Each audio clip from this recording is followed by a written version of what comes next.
And we are live in 5. Wait. Hey, welcome to Baking with Chickens. I'm Christina, and this is the show where I bake using eggs from my backyard chickens. And today I'm going to show you how to make my chocolate meringue pie. So this recipe for my chocolate meringue pie is down in the description below. If you've got your recipes, I know Marilyn has her ingredients and she's following along, or if you're just sitting back and chilling and hanging out, that is awesome too. So the inspiration for this pie, actually, if you remember, last year I won the KCRW pie contest. So my pie won the prettiest pie. That is my Seville orange marmalade pie. And this chocolate meringue pie is actually from my fellow contestant winner, Evan Spain. So he won for best pie story. And the link is, if you go to the link for the recipe for this pie, you can click on that story and you can hear his pie story, and it was so inspiring and I loved it. And I'm going to tell you a little bit more about his pie, but he was describing this beautiful chocolate meringue pie that he and his family enjoy, and I had to try it because I've had a chocolate cream pie, I've had other chocolate pies, but I've never had a chocolate meringue pie before. And since I have a bunch of eggs and I make a lot of meringue, I figured I would try it. And now it's turned out to be one of my favorite pies. So I'm going to show you how to make that today. I have pre-baked my pie shell. I have a salty cardamom crust here. The recipe for that is also on my blog, but you can do any pie crust you are comfortable with. I like doing an all butter pie crust. I hand cut in the butter. I have an episode called Perfect Pie Tips if you want to learn about my secrets for how to make pie. So I blind baked this yesterday with my pie weights. So this is all ready to go. It's nice and crisp, and I'm going to set this aside while we fill it. All right. So the first step here let me actually tell you some pie tips before I skipped that. So let me tell you some quick tips for baking pies. So if you are making a pie crust, there are different pie pans you can use. So the best pie pan is actually a metal pie pan. So I have these disposable ones because if I'm making pies to give to people, I buy these disposable aluminum ones, but a metal pie pan is going to conduct heat more evenly and faster, so you get a more even, faster pie crust. Because a lot of times when you bake a pie crust, you get soggy bottoms, and nobody wants a soggy bottom pie. So if you bake in a metal pie pan, you're gonna get a better, more even pie crust. Glass is also one of my favorites, but it does bake slower. And then those beautiful, thick ceramic pie pans are beautiful, but they definitely take longer. So you want to account for that depending on what pan you are baking your pie crust in. It's okay if it takes longer, you just have to know that. So for like the glass pie pans or those heavy ceramic ones, you want to bake them on the bottom rack, not in the middle. I know a lot of recipes say bake it in the middle, but if you bake it on the bottom, you're gonna get the bottom part is going to bake and you're not gonna get a soggy bottom. So that is my tip for you. Metal pans are best. Glass and ceramic also cool, but know that they bake slower. So, okay. Did you say soggy bottom? Soggy bottoms. What you got? That's it? Yeah. It's like a 12-year-old humor? Yeah. Okay, that's cool. All right, I'm gonna light this. Ah! All right, so to make so basically the filling for this pie is a chocolate custard or chocolate pudding. And the technique to make this is the same as if you're making a curd, like a fruit curd, right? It's just we're bonding liquid with sugar and egg yolks and cornstarch and convincing them to all be friends, mush together and turn into something that's thick and delicious. So if you know how to make this, you can also make curd. This is also the same technique for my banana pudding recipe, except I infuse bananas in the milk. But for this, we have several ingredients here. I have 3 cups of milk. I have a ½ cup of white granulated sugar. I have, I think it's a third, my cocoa powder. So I'm using a special dark chocolate cocoa powder simply because I prefer dark chocolate. That's just the type of chocolate that I like. I think it makes it really good, but you can really use any cocoa that you like. If you prefer a milkier, then just use regular cocoa. There's also Dutch process. And the different types of cocoa matter when you're baking, if you need it to react. But for this, we don't need a reaction. because the cornstarch and the egg yolks are gonna hold it together. So whatever cocoa powder you have is totally cool. Cornstarch is going to make a it's gonna thicken the pudding, and then the egg yolks are gonna add a richness and a consistency to it. Okay, so let's see if I can do this without totally messing up. What am I doing? Okay, so I'm missing a bowl. All right, so first thing here is I'm going to separate my egg yolks from my egg whites. Turn this really low. Is it still on? Okay. All right, this is my first time doing it this way, so please bear with me. Yeah, it's on. Yep, it is. Okay, so I'm gonna pour my milk in here to heat up so that you guys aren't waiting and I don't burn the pan. So I'm gonna pour my 3 cups of whole milk into the pot here. Woo. To start heating up a little bit. I'm gonna turn it on low. I'm using whole milk just because that's what I'm used to. I've never tried a dairy-free milk. So if anybody has tried that, drop me a comment. Have anyone tried doing like almond milk, oat milk? I know coconut milk and coconut cream would definitely work, but I've never tried it. So if you have, let us know, and let us know if we can use alternative milks in this. Okay.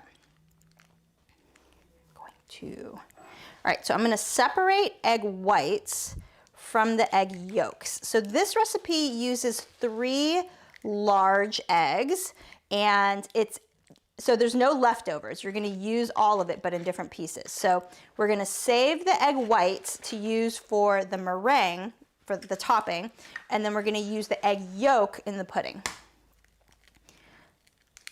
So you can use an egg separator, but I just like using eggshells. Eggshells are like the best natural, like the sharp edges are great for picking out broken shell pieces if that happens to you. There we go. Or you can do it in your hands. I'm not a fan of the hand method. I kind of like to keep it clean in the shell, but whatever works for you. Marilyn Cassidy says, I used oat milk doing the banana pudding, and it turned out well. Oh. But going whole milk today. Ah, okay. That's pretty cool that oat milk works. I'm a huge fan. So if you guys haven't had it, the rage right now is oat milk, and I love it. It's really good. I think it's high in protein. Is it high in protein? What, oat milk? Yeah.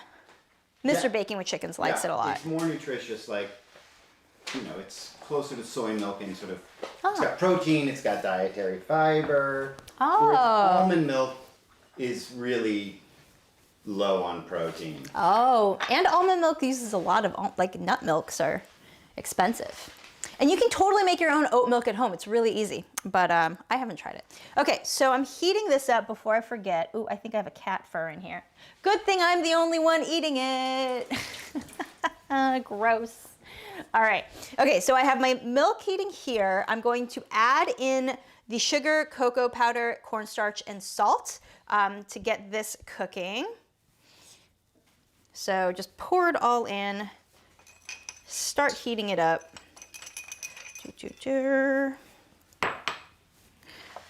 Pour in my cocoa powder.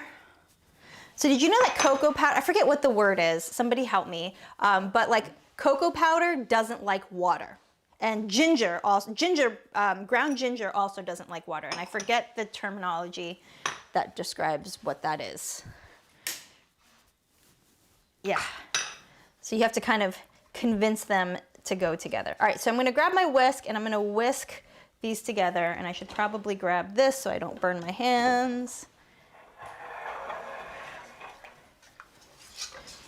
All right, so you're gonna wanna put your stove on like a medium heat, not too hot, because we're gonna be putting eggs in here and you don't wanna get scrambled eggs. So the hardest part about making like a pudding, a custard, or a curd is you don't want scrambled egg yolks.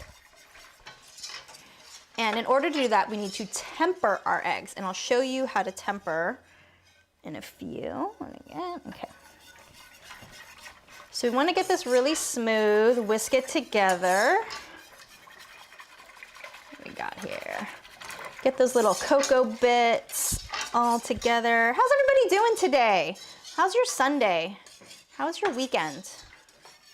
Mine was kind of weird. I'm definitely feeling a pandemic fatigue. But Apocalypse says, I've only had oat milk in lattes so far. Oh. Which I think makes a superb latte. It does. It's nice and creamy. It's got that like creamy taste. Michelle says hydrophobic. That's it. Okay, so hydrophobic, Latin, hydro, water, phobic, afraid of. So ginger and cocoa powder are hydrophobic. So if you want to try a cool trick, you can grab some ground ginger powder and try to like put it in water and like it won't go in. Actually learned it on TikTok, you guys. Like, so I don't know if you guys watch TikTok, but like I learned so much cool stuff on TikTok. I'm a huge fan. Mallory says, oat milk has a great neutral flavor for cooking and baking. I've subbed it for dairy milk in all sorts of recipes, and it always turns out perfectly. Ah, that's really awesome to know. So if you have any dairy-free friends who want to make this pie dairy-free, sounds like oat milk is a wonderful substitute. And what I like about oat milk is that you can make it thicker or thinner to your preference. So if you just like boil it down, it'll just become thicker. Like what barista oat milk is thicker and like it'll foam. It's kind of the same idea. Coconut milk I've also successfully used as a substitute, but then you're gonna have a kind of like a coconutty flavor, which that's just kind of a preference. And then just use like a dairy-free like butter would be cool. I like the Miyokos butter. I used that for a project and it was really good. Cat Apocalypse says, I want to say insoluble. Insoluble. Hydrophobic's totally it. That was the TikTok word. Thank you, Michelle. Michelle says, I made popcorn so I could watch along. Sweet. Okay, so I've got my egg yolk. So while that's kind of bubbling, so I want my milk mixture to heat up. I'm going to whisk my egg yolks together. So the purpose of the egg yolks is it's gonna be like the binder that kind of makes it thick in addition to the cornstarch, and it's gonna provide like that nice rich flavor.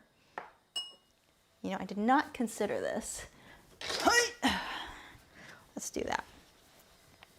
All right, so when making pudding, the hard part is you gotta keep whisking it constantly so that it doesn't cook. Okay, so this is tempering. I'm taking some of the hot liquid and I'm pouring it into the egg yolks so that it doesn't, the temperature when I pour it in won't scramble the eggs. So, because if I pour in the egg yolks into this hot liquid, it's going to just cook immediately.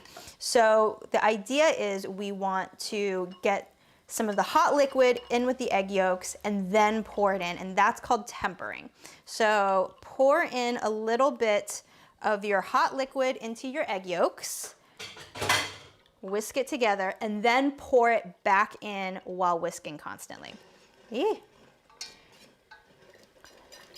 I hope this works, you guys. I've made this many, many times and I feel really good about puddings, but making it live without the recipe in front of me by memory is a whole other situation. Okay, so the cool thing about pudding is you're gonna watch me whisk this, and it's really liquidy, and there's gonna be a moment where you're gonna whisk and you're gonna whisk and you're gonna feel it turn from liquid into a thick pudding. See, so it's like already kind of starting. It's still pretty liquidy, but you can see it's already changed from like that liquidy milk consistency. And you can see that moment. Yeah, see, it's already starting to change. So I need to turn it down probably. Okay. I hope I don't scramble eggs. I hope this all works out. This is very stressful and alive, you guys. Well, let me distract you with the type of popcorn Michelle is enjoying, which is sea salt and olive oil. Ooh, did you make it, or is this the Boom Chicka Pop? All right, there it is. Okay, so there it is. You see it already. Look at that. So it's turned from liquid into pudding. So like, see how like thick it is? So once it starts bubbling, you want to cook it for 1 minute more until, like, to cook off some of those egg proteins, but you have to keep whisking, otherwise the egg yolks are gonna scramble on the side, and you don't want like clumpy, lumpy pudding, you want smooth pudding. So you gotta keep whisking and put some muscle into it without burning it, which is really hard because we're using this portable one, which I've never used before. Okay. So usually when I do this, I put on a timer. So it's about like 4 minutes to like boil up the milk and then 1 extra minute more, but like you'll feel it. So see how it's like bubbling like this, like little like lava? That's perfect. Okay, I'm gonna turn this off the heat so I don't burn it. Marilyn, how's yours coming along? Oh, Mallory says Oatly is her favorite. Yeah. And partly barista blend for lattes. Yum. I like Oatly. I like Oatly too. They're really cool. Did you guys watch their Super Bowl commercial that everybody was freaking out about? It was, so if you guys didn't watch it, you should Google it and watch it. And it was like the talk because everybody hated it. And they paid for the Super Bowl commercial and it was their CEO sitting in a field of oats with a keyboard singing, what was it, like no cow? No moo? I don't even remember. But like everybody was like, worst commercial ever, what the hell? I thought it was delightful. I thought it was very on brand and very quirky and weird and made me love them more. So if you watched it, tell us what you think about it. All right, so my pudding here is done and I need to transfer it. So you can transfer the hot pudding right into the pie shell. Yeah, okay. So I can do this. Give me 1 second. Mr. Baking Chickens, please entertain us while I concentrate and don't mess up. Oh, well. Okay. But just don't. Just don't. Can you see this? Can we see this okay? Can we get a top-down view? Oh, yeah. Okay.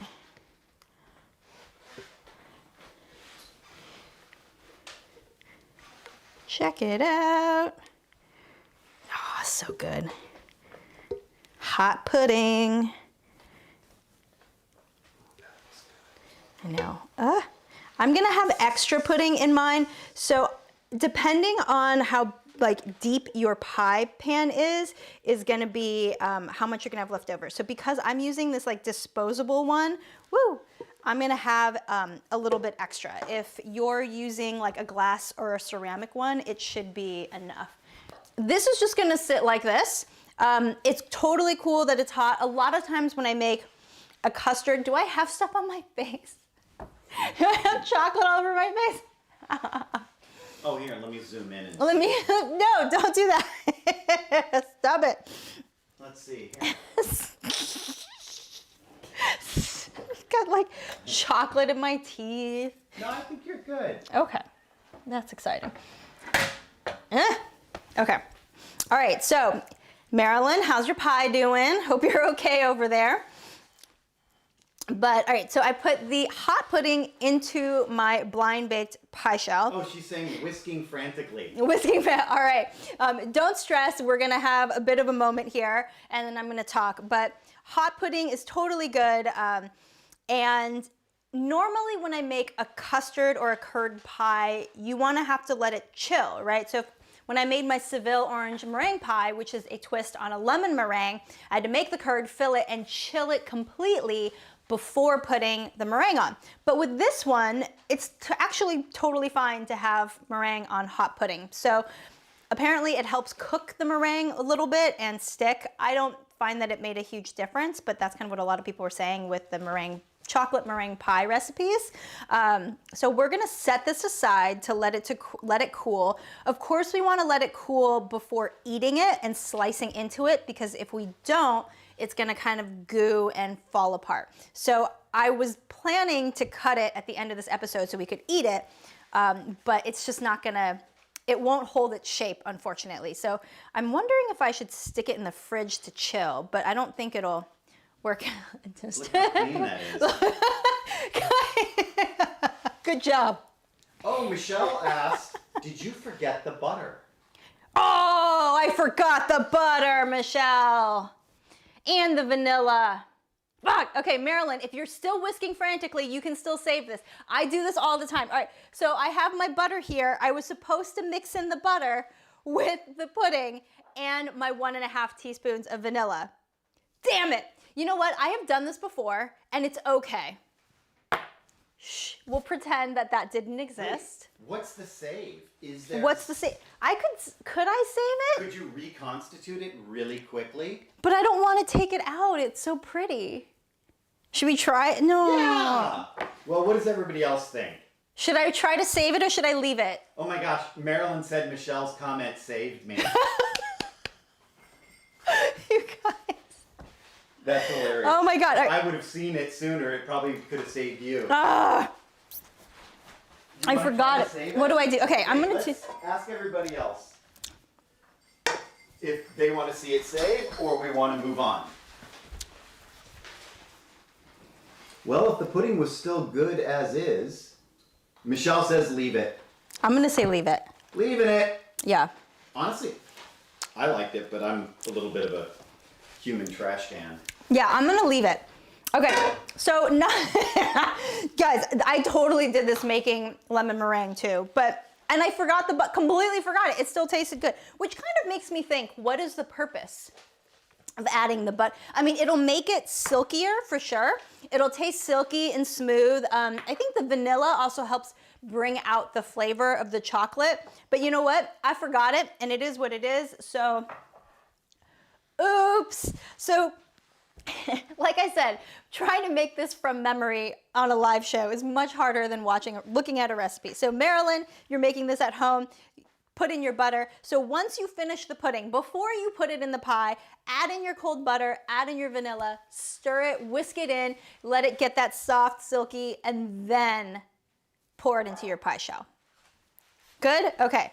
Mine is messed, but we're gonna eat it anyways. We'll set it aside. And then, all right, so I'm going to do a Swiss meringue for the meringue topping. And there are 3 different types of meringue. There is Swiss, French, and Italian.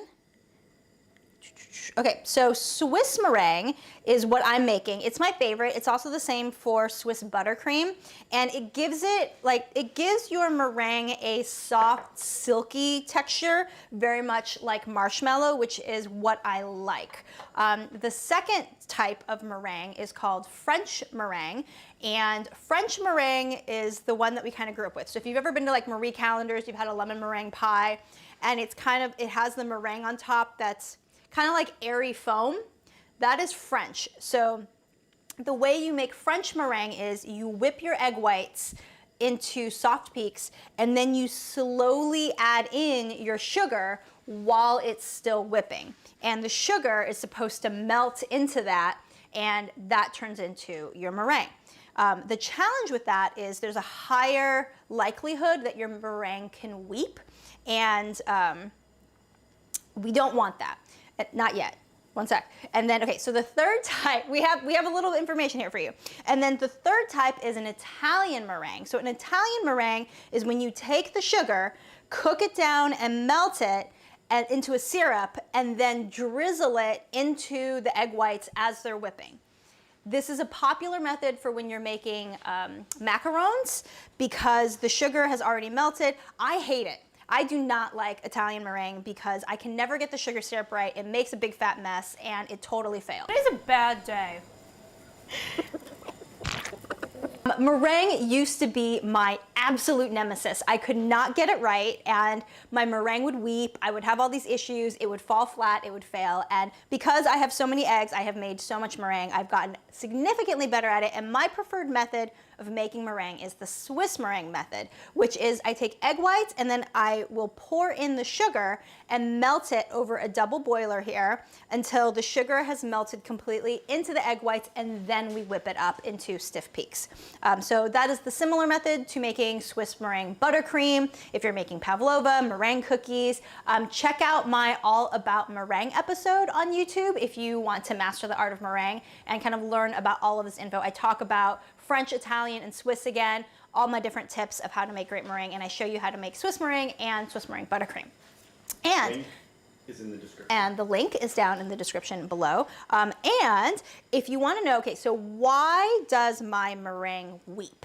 That is a very common question, right? So weeping meringue is once you've made your meringue, you have your cookie, your whatever, your topping, and then you see these little beads of liquid start to squeeze out and come out from the meringue and start pooling.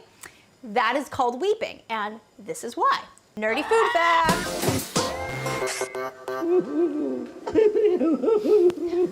Meringues weep because either the sugar that you put in, if you're doing an Italian style, wasn't up to the right temp, or the sugar didn't melt properly if you're doing a French style and it wasn't incorporated all of the way. And so after it bakes, it kind of starts weeping that sugary liquid. I'm gonna take my, my egg whites in my stand mixer, metal bowl, and I'm gonna put it on top of this double boiler. So I wanna make sure there's a little bit of water in it, but I don't want the bowl to touch the water. And then just stick that on top, and then I'm gonna pour in the sugar. Hiya. And because I'm lazy, and I'm just gonna use my whisk that I'm gonna use to whip it, and just stir it in. And just whisk it together. So the purpose of doing this is to melt the sugar into the egg whites so that it'll be nice and even and we won't have weeping meringue.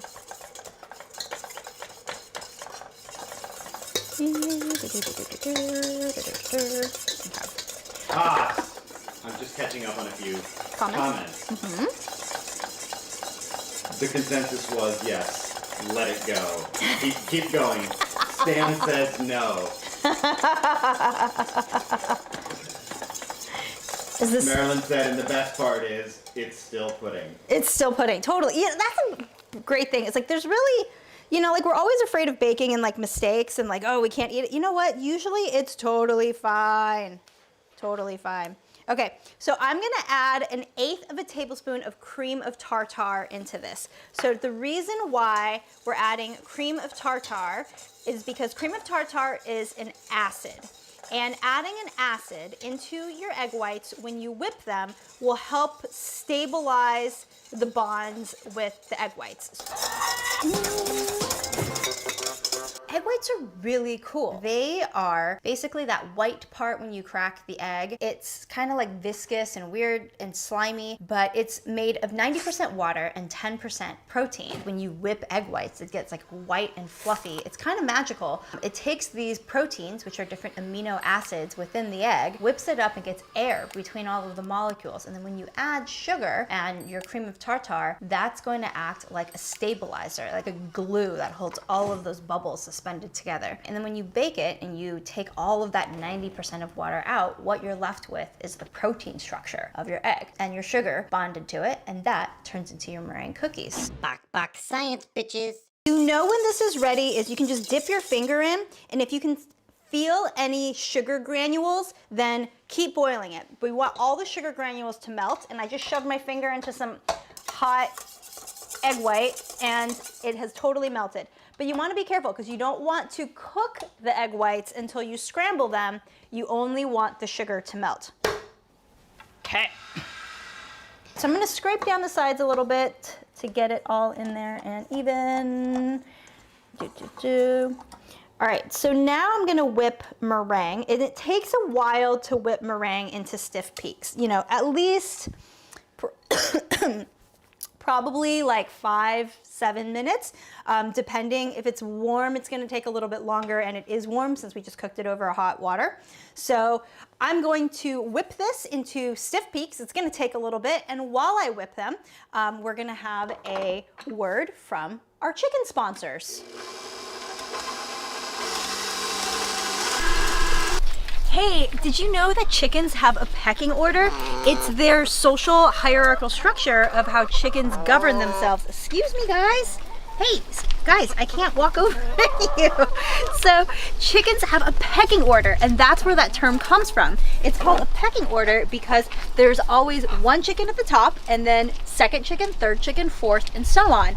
And that's how they govern themselves. So the top chicken is the one who's in charge and basically gets to tell all the other chickens who's boss and gets first dibs at the best snacks, the best treats, the best roosting, sleeping places, and usually that one is the toughest, biggest, meanest chicken of the bunch. And that one for us is, hey, come here. Oh no. Come here, Butterberries. Come here. It's usually Butterberry. Ah, burritos. Our number one chicken is Burrito Berry here, and she took over the number one spot from Lady Olga Berry, who inherited it from Raspberry. Yes, very. What is happening? That's Lady Olga Berry pecking at me. But Burrito Berry, it was our number one chicken. So she's the biggest, the toughest, baddest, and she steals all the snacks and gets everybody, tells everybody who's the boss chitch in charge. But since we got dude, so roosters are actually exempt from the pecking order because roosters are naturally the number one top chicken. So unless they're kind of like a young teenage chicken and they're still learning, and then in which case then maybe the bigger, older, more aggressive hens will henpeck them. So that's where that term comes from. Henpecked, if you've ever heard about a henpecked husband, is somebody who has been basically like beaten and pecked by their wife. I mean, I don't really like that analogy because I feel it's really outdated, but that's where it comes from. And dude did get a little bit henpecked, which is why his head is kind of missing some feathers. But there's always a one on the bottom of the pecking order, and I always feel bad. And that one for us is Leela Berry. Let's see if I can get Leela Berry over here. Hey, Leela Berries, come here. Hey, come on, Leela Berry. Come on, Leela Berry. I always kind of feel bad for the ones on the bottom of the pecking order. Come here. Come here. Let me get you. Oh, come here. I'm also a little bit wary of dude because he doesn't like it when I manhandle his ladies, and he'll like try to flog me, which sucks. Come here. Come here. You guys. You got Barry, come on. Hey. No, go over there. So you see like Burrito Berry is front and center and like muscling everyone else out. And then you see Leela Berry's kind of keeping her distance because she doesn't want to get beat up, but she really, really, really likes sunflower seeds. Come here. Leela Berry is a chicken called a Gamehen. So she's the type of chicken that are typically bred for cockfighting. Not the hens, the roosters mostly. But that's why, you know, because she like, her head is like really small and sleek and there's like not a whole lot here. So if you look at the game cock, I guess is what they're called, roosters, the game roosters, they don't have a whole lot of stuff on their heads. Like dude has big wattles and feathers all over his head. Marilyn asked, this is my first meringue, what am I looking for? Okay, so when you are whipping your meringue, you're gonna want, it takes, so what was that, about 6 minutes? Probably. Yeah, that was about perfect. Look at that. So I've got stiff peaks. So you're whipping it until you get this white marshmallowy cloud fluff. And then you want to whip until you get stiff peaks. So stiff peaks are when you go like this, and so see how they're standing straight up and not falling over. So if you're whipping it and you see it falling over, those are soft peaks. You want to whip to stiff peaks until they stand up straight like this. Now that is perfect. I hope you enjoyed that note from our chicken sponsors, from our egg benefactors about the chicken pecking order. I think the chicken pecking order is very fascinating. I mean, it's like chicken Game of Thrones out there, and they are ruthless because chickens, even though they have a pecking order and like, you know, you have like first, second, third, whatever, they do try to change their position, right? They want to change their stars and they do not want to be on the bottom. So a lot of times they will, you know, the pecking order can definitely change because one chicken will show dominance over another chicken and be able to rise up. So Butterberry used to be the, like on the very bottom of the pecking order. And then when we got the new chickens, she kind of fought and clawed her way up into the middle of the pecking order. And then like power went to her head and she got all crazy. So totally happens. We've got nice marshmallow meringue, which will be perfect. And get my pie. Move this out of the way. My hands are sticky. Oh, if you overwhip your meringue, you can save it. So Marilyn, if you are whipping it and it has gone too far and it has overwhipped and you can see it, it like starts to look, so instead of like this pretty marshmallow fluff whip and you see it start to curdle, that means you've overbeaten it and it's gone too far. You can save it. All you have to do is add in another egg white, stir it together, it'll kind of deflate and then just re-whip it again and it'll fix itself. Pretty cool, huh? But if you're doing it with cream, if you've over-whipped cream, there's no saving it. You've turned it into butter. Michelle has a question if we have time. Yeah. Does it rearrange when you introduce a new chicken? Ah, yes, okay. So does the pecking order rearrange when you introduce a new chicken? It can't, yes. So anytime you introduce something new, a new chicken, a new rooster, whatever's happening, yes, it can rearrange. And chickens are very sensitive to change. They like things to be the same. So when you change things, it messes it up. You can also take so if there's a bully chicken that's creating problems and pecking and hurting the other chickens, you basically take the bully away and then you basically F up their entire pecking order and you isolate that one for a couple days so it has no friends and it has no one to help it.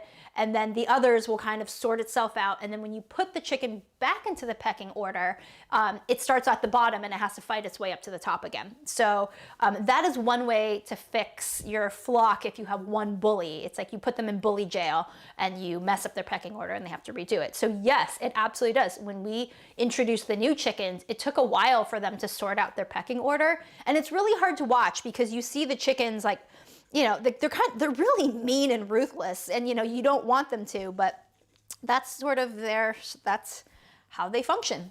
You got to let them, and like a lot of times you have to let them work it out. Like dude didn't kind of take over the top rooster spot right away. So he's still trying to figure it out, but he's starting to assert himself. The little ungrateful motherfuckers bit me this morning when I was trying to feed him. So that's okay. He's being a rooster. That's what he's supposed to do. Okay, so here is my nice, beautiful whippy meringue. Miss Reagan Chickens. I'm gonna whip it good. I say whip it. Whip it good. I say whip it. Whip it good.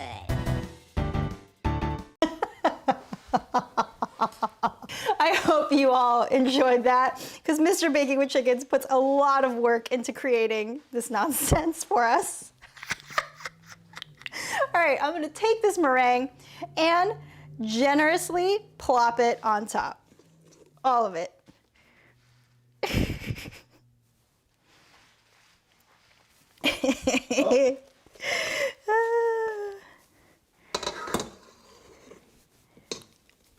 Catapocalypse says, the leader of my friend's flock is a big buff Opington, and her sister's about the same size, but one of the most submissive hens in the group. Totally. So a buff Orpington is those, they're like golden, puffy looking chickens, and they're really wonderful egg layers, and they're actually very, very sweet. They're very docile, known for being like really sweet, good chickens. We do not have a buff Orpington. I love them though. I would love to have one. All right, so I put the meringue on the pie. So if you want to get fancy, you can put it in a piping bag and make a beautiful design like I did for my award-winning pie for KCRW that Evan Kleiman called fucking delicious. Evan Kleiman called my pie fucking delicious. I just want to reiterate that. That is the most amazing compliment from her. Bleep, sorry. Kids. Oh, kids. Sorry, earmuffs. Guys, unfiltered cursing, I told you, I can't help myself. Oh, hey, by the way, if you like my unfiltered cursing, please like and subscribe down below. It totally helps because when you like and you subscribe, you get notified that whenever we have new episodes, and you know what? It just helps us out. Help a YouTuber out.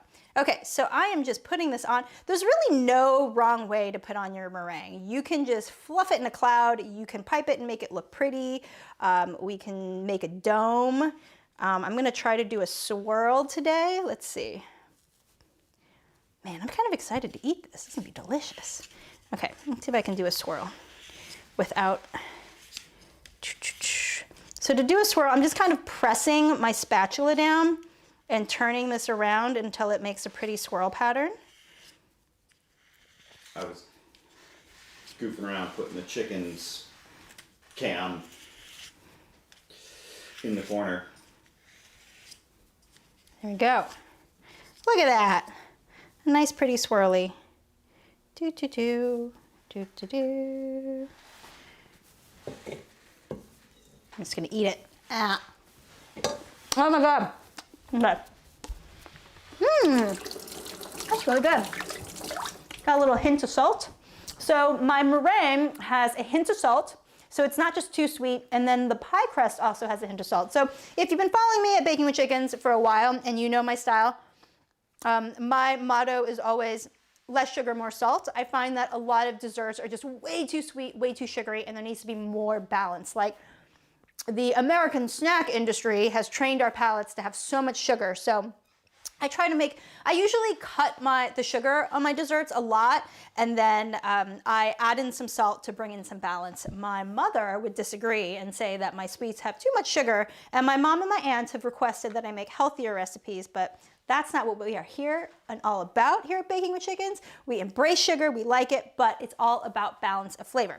Okay, so the finishing touch on this pie. Now, if this pie looks good to you, that is totally solid and you can eat that and we can call that a day. That's good too. If you want to put a nice toasted meringue on it, I recommend a culinary torch. The culinary torch is my, where is it? There it is. Okay. The culinary torch is my absolute favorite kitchen tool. So the culinary torch is my favorite tool. Very underrated. I thought I'd be only using this to make creme brulee, which I don't make all that often, but I find that I use this for so many things. Mostly torching meringue and marshmallows because it's absolutely delicious. If you've ever made Rice Krispie treats, try making them with toasted marshmallows. Game changer, absolute game changer. Michelle and I have a weekly Wednesday video chat with a bunch of friends, and I got real stoned and made some, I call them F yeah crispy treats, and it was rice, it was, what was it? Fruity Pebbles mixed with corn flakes with toasted marshmallows and brown butter. And it was so good. And I'm gonna make those, and I'm gonna show you how to make those in a bit. But this culinary torch came in so handy, and it took a pretty good treat to next level treat. So toasting your marshmallows are awesome. If you don't have a culinary torch, you can take the pie and put it in your oven under the broiler on high for a few minutes to toast it. That would totally work, but it's not gonna look as pretty. It's gonna have a kind of like a weird even brown instead of like a toasted brown. So invest in one if you can, recommend it. If not, broiler's cool too. Can you move it back? Sorry, here you go. Better? Better. All right. A little bit towards you. Okay, There you go. We're gonna toast it. Are you ready? 1, 2, 3, fire!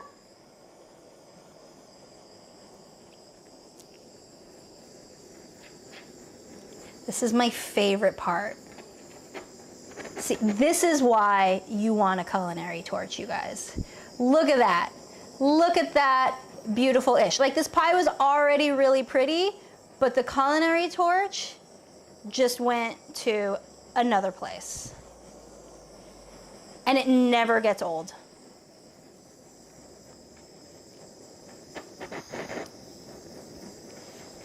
Check it out. Nice and toasty. And whoop-pow. Look at that beautiful, gorgeous pie goodness that even though I messed up and forgot the butter, it's still gonna be delicious and good. So mistakes happen, you just keep on going, bak, bake, because you know what? Baking is all about learning from your mistakes and owning up to them when they happen and figuring out how to work around it. So thank you so much for watching. Here's my chocolate meringue pie. I'm not gonna cut into it. I wanted to cut into it and show you a cross section, but I don't think it's gonna be worthwhile because it's just gonna goo and fall apart. So I'm gonna post a finished picture of this to my Instagram. You can follow me at Baking with Chickens. Don't forget to hit me a like and subscribe for this episode. Hey, share it if you like this and you want to share it with friends and let them know about Baking with Chickens. You can hit the share button and share the link onto your social medias or wherever you like to go hang out. Tell a friend about Baking with Chickens because that helps me, that helps us, and hopefully you can share the joy of baking and adorable chickens with more people, more friends. So let's catch up on a few here we go. quick questions. Oh yeah. Or comments. How's everybody doing? Michael says, OMG, I'm forwarding this video to my nephews who have chickens just for the info and clips on the pecking order. Yeah. We've got from Catapocalypse, toasted marshmallow Rice Krispie treats. That sounds amazing. Yeah. And Michelle? if you don't want to make your own toasted marshmallow Rice Krispie treats, my friend Kirsten has a company called The Very Best Cookie in the Whole Wide World. And her cookies really are the very best cookies in the whole wide world. And she makes these toasted marshmallow Rice Krispie treats that you can buy that are amazing. So if you don't want to make your own, which I totally get, please go to her site, Very Best Cookie in the Whole Wide World, and order from her because she's amazing. She's a small business owner here in Los Angeles, woman owned, and she and I are working on a collab for Easter. So stay tuned for a fun project coming from both of us. Michelle asks, what brand is your torch? Don't know. Torch 400? Oh, you know what? We'll put it. Oh, yeah. I'll put the link in the description. Oh, yeah. There's an Amazon link. Okay. Yeah, we'll put an Amazon link. I mean, the brand doesn't really, I don't have a brand, right? No, that, I didn't. Let me see. It just says Torch 400 on it. Uh-huh. So, okay. All I know is that it had really great reviews and I Okay. sort of... So, fun story. So, this isn't my culinary torch. Mr. Baking with Chickens came into this relationship with this culinary torch and with the KitchenAid stand mixer. So, find yourself a man who comes with these things. Like, when I met him, he had this professional model KitchenAid and a culinary torch. He's a keeper. And I was right. Look at that. 11 years later. Da, da, da. Couple more. Oh, Heidi says, I use the culinary torch to caramelize brown sugar coated Brie. Oh. Wait, can you tell us more, Heidi? How do you do? So what do you do? Like, you take a Brie cheese. I've never heard of such a thing. This sounds magical. Yeah. While she's Brown probably typing, I'm gonna. Okay. Let's see, Marilyn. Oh, when do you recommend cutting into the pie? My pudding came out nice. My meringue never fluffed up, but still tastes great. Okay. Oh, well, thank you, Marilyn. She said I'm seriously a catch. And Marilyn, if your meringue didn't fluff up, it should take about it could take up to 7 minutes depending on the humidity in your weather. Like when it's hot and humid, your meringue will take longer to whip up. Like in the summer, sometimes it takes a really long time. But... And also in the meringue episode that's in the link below are tips about saving meringue. Yes. And how to bring it back to fluff. Yeah, so if you have soft peaks, that's okay too. Hopefully it's not runny, but I hope it's worth it. So how long should we wait? So I'm going to take the pie and put it in the fridge at least 2 to 3 hours for that custard to firm up. Like it's already, hey look, we can find out. Get a spoon. Okay, so here's the leftover pudding I had. If you have leftover pudding, here's a good way, right? Like, oh look, hey, maybe I could cut into it. You know what? I'm gonna cut into it. F it. Let's do it. Well, while we're doing that, let's catch up again. Oh, Emily says, sorry I came in late. Can it make a difference to add cream of tartar or not? Yes, it does matter. So adding the cream of tartar helps stabilize your meringue. So I don't know if you heard, but okay, so to say it again. So adding a cream of tartar is a tartrite. It is an acid. So by adding an acid while you're whipping your meringue and your egg whites, it helps stabilize the bonds. So as egg whites whip, the amino acids and the proteins fluff up with the bubbles and the sugar helps hold it together. the cream of tartar or the acid. If you don't have cream of tartar, you can also use lemon juice. That's another really great tip. Just a little squeeze of lemon juice in it will help just hold those bonds and keep them more secure and keep them stiff longer and whip them into nice stiff peaks. So if you did not use cream tartar, that's totally okay. I've done that too, but it does make a huge difference. It helps it not, so the Swiss and melting the sugar helps it not weep. The cream of tartar, the acid / lemon juice can help it stabilize and keep its shape.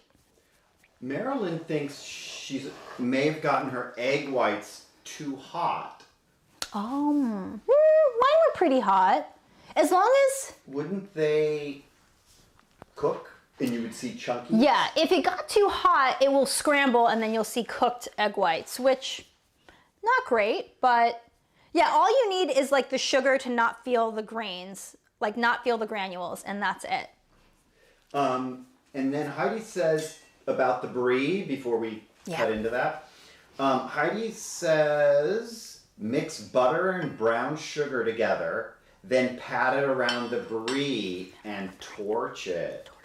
Okay, so a brown sugar and butter crusted Brie cheese toasted with a culinary torch. That sounds amazing! All right, cheese is my favorite food group, one of my favorite foods, and this brown sugar crusted Brie sounds absolutely amazing. Thank you, Heidi. And Michelle has another idea as well. You can sprinkle turbinado sugar on a wheel of Brie or on a wheel of Cypress Grove Humboldt Fog goat cheese. Someone's fancy torch cheese. It. Someone's got fancy cheese. All right, so brown sugar turbinado sugar and... Yep, just turbinado sugar. Okay. So that's another way I to like do the it. sugar cheese combo. This sounds Yeah. good. Maybe I should make a cheesecake. Ooh, tell me while I'm cutting into this pie, think about what should I make on the next live episode? What do you want to see? Tell me what you want me to make, because I don't know yet. All right, so while you think about that and type it in the comments, I'm gonna cut this open. Move those over a little bit that way. Great. Okay. And you're going for it. Okay, we're gonna do this.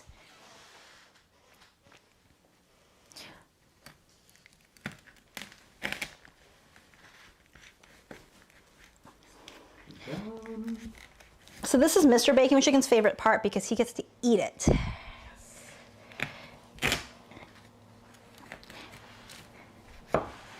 Oh, Marilyn, I think is our neighbor. Marilyn is Drysdale flock, right? I believe so. Oh, how cool. I was gonna say, Marilyn, you should come over and get a piece of pie, but you're making your own pie, so hey. First of all, how cool is it that somebody's actually cooking along? Yeah. I love that. Okay. Come on. Come on, pie. Let's go. Let's see. It might be like cutting the...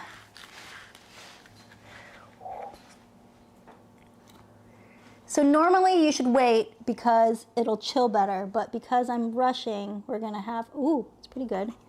Hold please, hold please. Ah! Ta-da! Okay, where is it? Also, yeah, look at that. Look at that pretty. Let me clean it up a little bit so it'll look nicer. Oh, do you want me to use my finger? There we go. Yeah. Okay. I'm gonna put it this way. I'm gonna put it this way. What do you got? Okay, wait, this camera. This camera. Look, this is hot and it's still holding together really well. Where are we? Look at that, pretty-ish. Yo, this is so good. I'm so excited about this pie. I wish you were all here so that I could share this pie with you and we wouldn't have to eat this all by ourselves, but I'm also not mad at the fact that I'm gonna have to eat this by myself. Hey, if you live in Los Angeles and you're nearby, you should absolutely text me so that you can come get a piece of pie. I'm gonna eat it. Oh, Marilyn has a suggestion. Cheesecake would be fun. Or maybe something with all the citrus coming in this time of year. Ah, how about a citrus olive oil cake? I gotta make one of those anyways. Oh, and Marilyn did say, don't tempt me to drive over. And Emily says, now, the question is, Emily, she says macaroons, or does she mean macarons? Macaron or macaroon? Coconut or the little tiny French sandwich cookies? Oh my God. And I think also that's worth talking about the difference. That macarons, macaroons, that's commonly interchanged, as well as meringue and meringue, which I have a clip for. Right now? Yeah. Oh, meringue, not merengue, because Mr. Baking with Chickens doesn't know how to spell.